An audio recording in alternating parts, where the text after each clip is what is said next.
जो पहला सवाल आता है बायोटेक्नोलॉजी से मुतालिक, दैट इज़ कि आप रिकॉम्बिनेंट डीएनए टेक्नोलॉजी को कैसे इस्तेमाल करते हैं।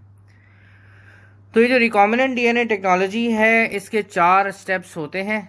और सबसे पहला स्टेप ये है कि आप एक रिकॉम्बिनेंट डीएनए मॉलिक्यूल बनाते हैं। रिकॉम्बिनेंट डीएनए मॉलिक्यूल से मुराद एक ऐसा डीएनए मॉलिक्यूल है जिसके अंदर कोई फॉरेन डीएनए मॉलिक्यूल इंसर्ट हुआ हो। फिर जनाब, इस रिकॉम्बिनेंट डीएनए मॉलिक्यूल को आप होस्ट के अंदर इंसर्ट करते हैं।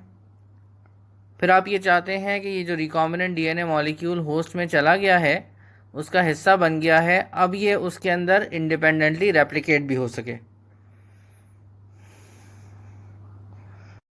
फिर आप ये चाहते हैं कि वो होस्ट स्पीशीज़ या वो होस्ट ऑर्गेनिजम्स, जिन्हें आप कह लें बैक्टीरिया फॉर एग्जांपल, उनमें से किसी ने वो रिकॉम्बिनेंट डीएनए लिया होगा, किसी ने नहीं लिया होगा, आप उनको बाकी ऑर्गेनिजम्स से अलग कर सकें, आइसोलेट कर सकें।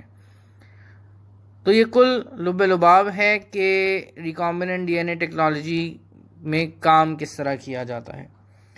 तो अगर हम फर्स्ट स्टेप ले लें और हम ये देखें कि रिकॉम्बिनेंट डीएनए मॉलिक्यूल बनता कैसे है, तो हमारे पास असल मकसद क्या है कि हम 2 रिसोर्सेज से मौजूद डीएनए या 2 रिसोर्सेज से हासिल किए गए डीएनए को एक दूसरे के साथ कंबाइन करें और उसके बाद हम उसको बैक्टीरिया में इंसर्ट करें।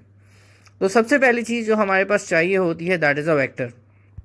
वेक्टर से मुराद वो व्हीकल है या वो डीएनए मॉलिक्यूल है जो कि हमारे इंसर्ट किए हुए डीएनए को लेकर एक जगह से दूसरी जगह मूव कर सकता है। तो हम आमतौर से प्लाज्मिड इस्तेमाल करते हैं, बैक्टीरियल क्रोमोसोम होता है एक्सेसरी, या हम बैक्टीरियोफेज वायरस यूज़ करते हैं, उसके अंदर हम अपना मतलब का डीएनए इंसर्ट कर देते हैं। तो ये दोनों एज अ वेक्टर यूज़ होते हैं। कुछ और चीज़ें जो हमें चाहिए, उसके अंदर हमें एक रिस्ट्रिक्शन एंजाइम चाहिए। उसके अलावा हमें एक एंजाइम चाहिए जिसको हम लाइगेज एंजाइम कहते हैं, जो कि डीएनए को जोड़ता है। प्लाज्मिड जो है वो जब बैक्टीरिया के अंदर दाखिल होगा तो वहाँ पे इंडिपेंडेंटली रेप्लिकेट कर सकता है। प्लाज्मिड के अंदर आमतौर से एक से ज़्यादा जीन्स होते हैं जो कि बैक्टीरिया को मुख्तलिफ प्रॉपर्टीज़ देते हैं। इसी क्वालिटी का फ़ायदा उठाते हुए आप भी कुछ डीएनए जो हैं वो इंसर्ट कर सकते हैं।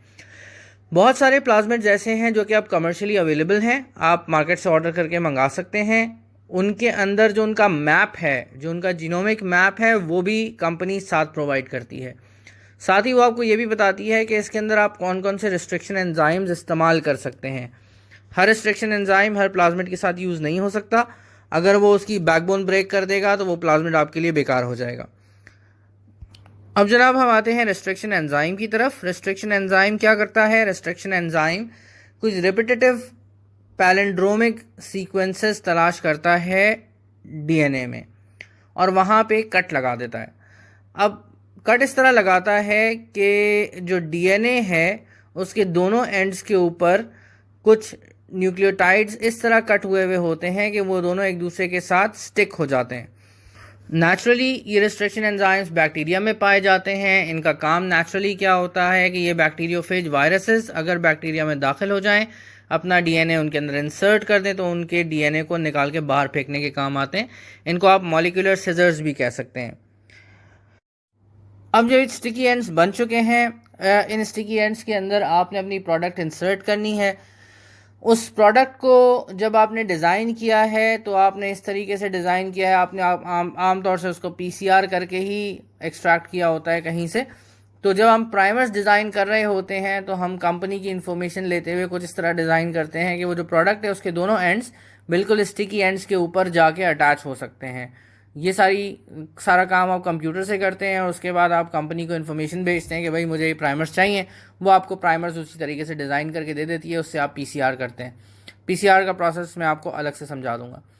उसके बाद क्या होता है कि अब आपकी प्रोडक्ट है, उसको आपने इंसर्ट किया एक मीडियम में और आपने साथ ही डीएनए लाइगेज एंजाइम ऐड किया। लाइगेज एंजाइम जो है स्टिकी एंड्स को आपस में जोड़ देता है और इस तरह जो प्लाज्मिड है वो आपकी इंसर्टेड प्रोडक्ट के साथ एक नया प्लाज्मिड बन जाता है, जिसके अंदर अब आपका इंसर्ट किया हुआ जो पीसीआर प्रोडक्ट है या जो जीन है वो अब उसका हिस्सा बन चुका है।